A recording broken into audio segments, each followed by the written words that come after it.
случай, че банята ви е малка и искате да не нарушавате интериора си от външната страна, от към коридора, ние може да ви предложим решение, в което хибридна врата, отвътре е алуминиева, отвънка е интериорна.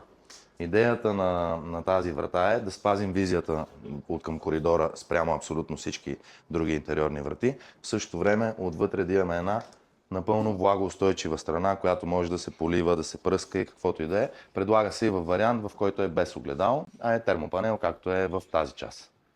Видяхте вътрешната част от към банята, нека си го представим от към банята. Това в случая е частта от към коридора, като тук цвета е бял ясен, бяло с имитация на дърво, може да бъде във всички цветове, които предлага бранда Класен, като това е изключение само при нас. Класен позволяват на нас и на всички фирми ние да закупуваме плоскости, с които обличаме тази част на двулицевата хибридна врата, само единствено от моделите, които ние поддържаме на склад, а те са 5-6 цвята.